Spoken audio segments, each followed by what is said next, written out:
Hey YouTube, welcome back to a brand new Animal Crossing New Horizons video. It's that time of the month again when we take a look ahead to all of the updates and changes we can expect to see around the New Horizons island. April is pretty content heavy, so this is a very exciting time for newer players, but even veteran players will experience some significant changes this year compared to previous years. So as always, if you fancy supporting the channel a little, be sure to leave a like, it helps out a bunch. And without further ado, let's jump straight in. Number 1. Cherry Blossom Season. Now, starting with the most exciting change in April on the New Horizons island is of course the Cherry Blossom Season that begins April 1st and continues through to April 10th. The Cherry Blossom Season is pretty special because most of the hardwood trees blossom and small cherry blossom petals can be found floating around. This completely changes the atmosphere of the island and guarantees us super sunny weather for 10 days straight, which also means no rain and no thunderstorms during this time too.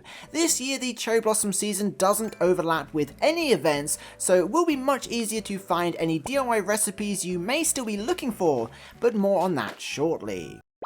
Number 2. Bunny Day 2025. Now, unlike last year that didn't see a single event throughout the month of April, Bunny Day will take place this year in April 2025.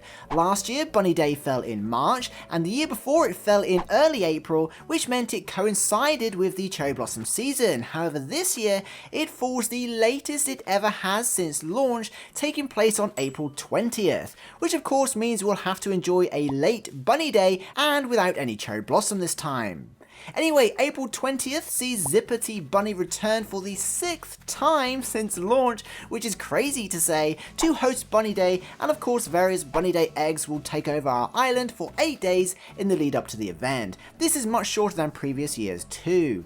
Bunny Day probably has the largest event item set in the entire game, so there's plenty to track down.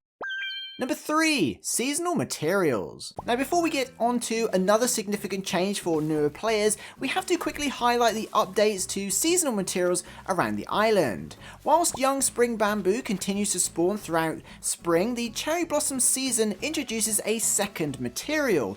During the Cherry Blossom Season from April 1st through to April 10th, cherry blossom petals can be found floating around. Naturally, their corresponding DIY recipes can also be found during this time, assuming you still have some left to find. Again, because Bunny Day is occurring much later this year and doesn't coincide with the Cherry Blossom Season, you can safely farm balloons if you want to when searching for new recipes without having to encounter those annoying Bunny Day eggs, which is pretty handy. Of course, this is only relevant to the Northern Hemisphere, and unfortunately those playing in the Southern Hemisphere won't experience any new seasonal materials until June, I believe.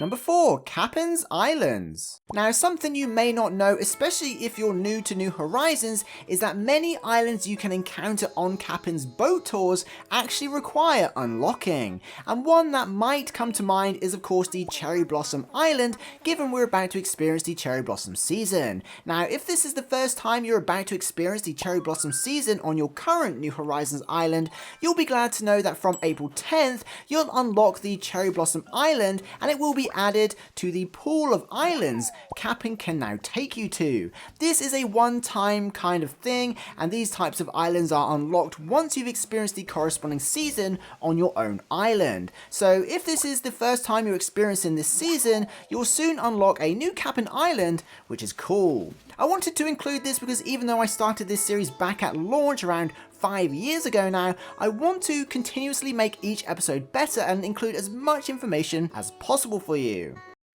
Number 5. Seasonal Events. Moving on, something we've covered every month from the beginning of this series is of course the seasonal events that take place each month and the new limited time items they offer. In April, the next wave of seasonal events include April Fool's Day, which introduces the Whoopee Cushion until April 1st, Sing McGill, which adds the Forsythia item for the duration of the Cherry Blossom Season, the Prom Season, which introduces the prom wall, floor and sash item for the duration of April, along with some exclusive clothing items available from the Able Sisters, Nature Day, which adds the cool globe for 1 week only between April 15th and April 22nd, and finally Children's Day, which adds the carp banner and the nostalgic newsprint helmet beginning April 28th. As you'd expect, all of these items are available from the Nook Stop, and it's a great opportunity to obtain any you may have missed previously.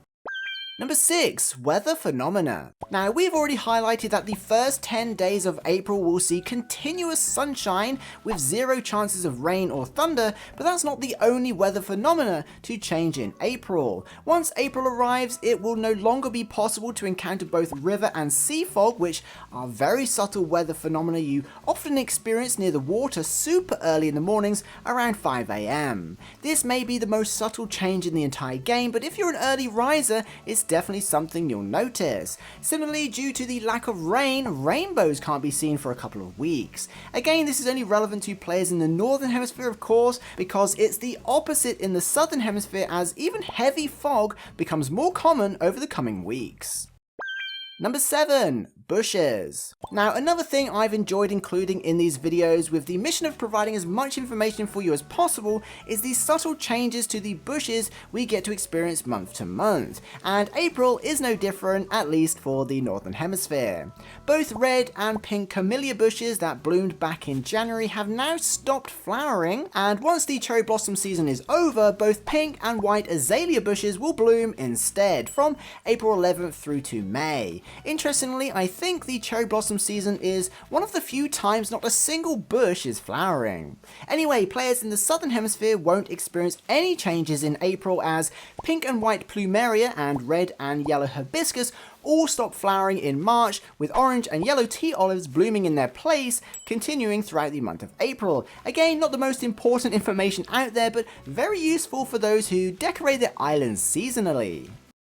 Number 8. Fishing Tourney. Next up, we can't continue without mentioning something both the northern and southern hemisphere have in common in April this year, and that is of course the Fishing Tourney. This year, the Fishing Tourney, which always takes place on the second Saturday of April regardless of hemisphere, falls on April 12th. As you'd expect, CJ will stop by the plaza to host the tourney and challenge you to catch as many fish as possible. Naturally, Fishing Tourney prizes are up for grabs, including the fish print, the tackle bag, and the fish rug, amongst many others, including one of 3 fishing trophies. The only difference between hemispheres is that it's considered the Spring Fishing Tourney for those in the northern hemisphere and the Fall Fishing Tourney for those in the southern hemisphere. All that really means is different fish will be spawning in. All prizes and trophies are the same.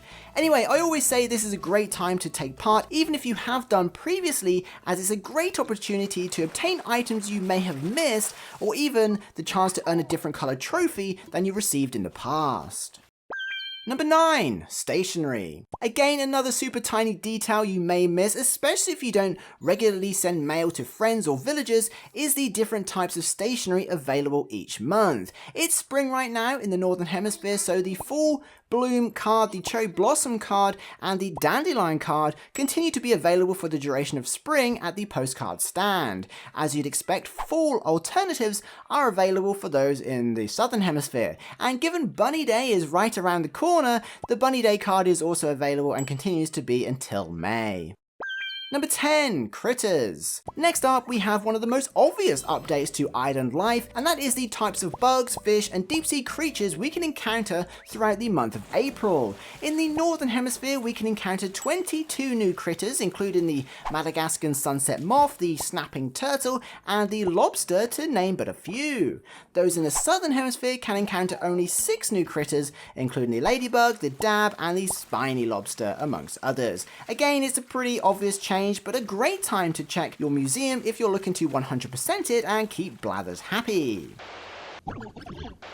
So there we have it, 10 updates and changes to the New Horizons island throughout the month of April, with some significant seasonal changes even if you've played through April in previous years. If you made it to the end of the video, be sure to post Blossom in the comments just to let me know you did, and be sure to include whether or not you're looking forward to Bunny Day. I'd love to know. Thank you so much to the Patreon and channel members for supporting this content. I'll see you in the next one. Peace.